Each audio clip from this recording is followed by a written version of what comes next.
Hustling is not just a word, not just a saying, it's the way you're living.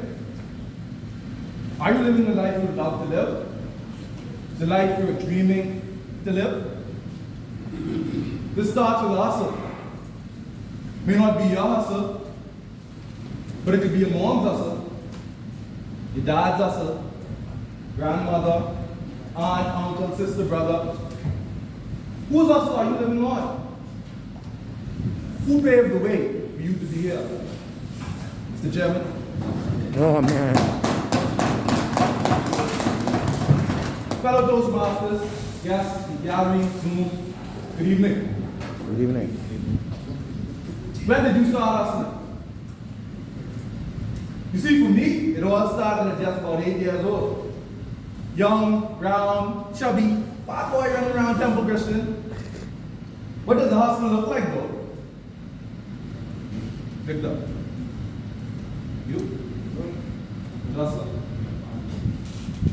But you see, honestly, hustle doesn't have a look. Because like I said earlier, it's a lifestyle.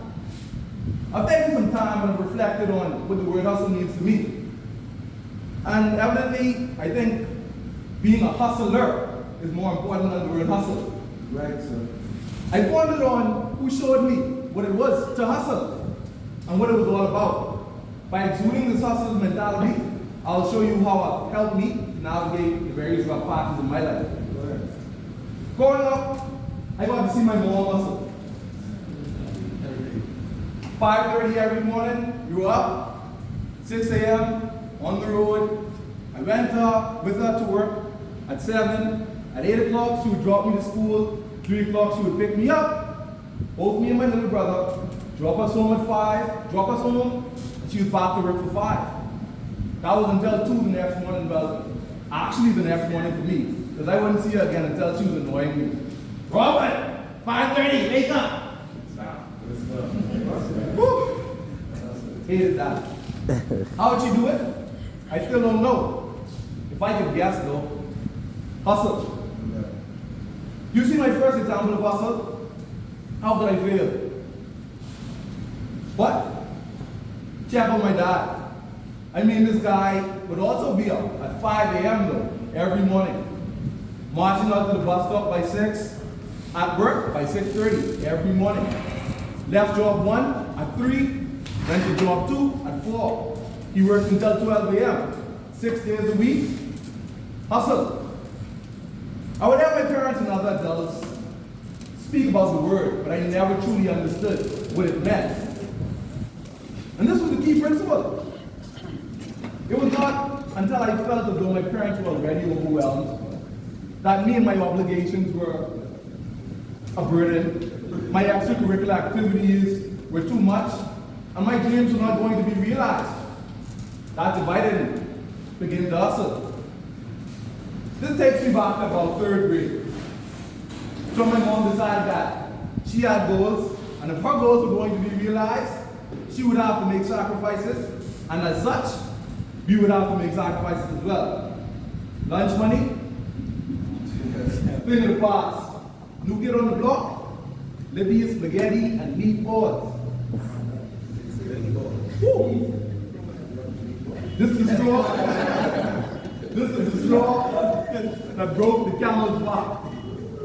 Monday, homemade spaghetti. Tuesday, chicken and macaroni. Wednesday, mashed potatoes and meatloaf. Thursday, chicken and fries. Friday, pizza. We all had a glorious school menu. Soup? Who's supposed to eat soup? I couldn't do it. I started taking it back home, but my mom insisted on sending it anyway, and she was convinced there was going to be no lunch money. If I was to stop, it was then that I started hustling. Homework assignments, projects, asking for an occasional $1 or $2, whatever I had to do to make sure that lunch was in soup. Having to go through this, it felt necessary to maintain, my popular status quo, to remain relevant amongst my peers. But these taught me very valuable lessons. Work ethic, and I believe that this work ethic can only be attained through experience, and it cannot be taught. Right. As I got older, things got worse financially. The relationship between my dad and I, it had started to erode, and because I hadn't been communicating with him, in some ways he stopped supporting me financially. Things were good for a while. Things were good for a while. But you know, that couldn't work. And when we still chasing the goals, in high school, that soon thing ain't work now. So there was $5 on days when things were good. I thought things were just gotten better. But then I came to the market. BlackBerry, Chuck Taylors, or Converse as we call them, Vans, Techno Marine, PS4. Everything I wanted was more than $5. So what was I to do now?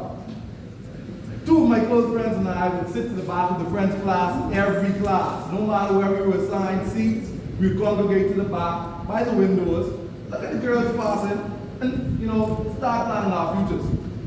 It was there that we created our first business plan, our gummy bear business. We purchased 2 large bags of gummy bears, some Ziploc baggies, and we sell them about 10 for 50 cents. With each of us getting $100 worth each day. And now, each week, we be guaranteed at least about $250 stipend every weekend. So, remember, me and Daddy wasn't getting along too well. But things were good for a while because we had that gummy money now. Until one day, I was there to the cafeteria for lunch and I stopped to talk to a friend. Suddenly, I felt the black darkness overcome me. It was a cool breeze of mist, and I thought a storm had come. It was then that I heard, "Young man, I heard you're starting a business on my campus." With all my gummies already sold and my pocket stuffed, I quickly replied, "No sir, where would you hear something like that?" Mr. Reginald Forbes replied, "You will not debate this, young man. But the next item that I hear you selling on my campus, I will send you home to be an entrepreneur." What I've just shared with you this evening is just a small glimpse of that hustle that I embody. Just a tiny taste of the pure hustle, will, determination that is needed when you want to achieve great things. You must create a way when there is none and trudge forward even when you're tired. When you do this, the things that you want to achieve most will be achieved. Because I hustled, I was able to get lunch that I wanted to eat, wear the clothes that I desired, and socialize with the audiences that I preferred. So dream and hustle, because Steve Harvey told us, the dream is free, the hustle sold separately. Good night.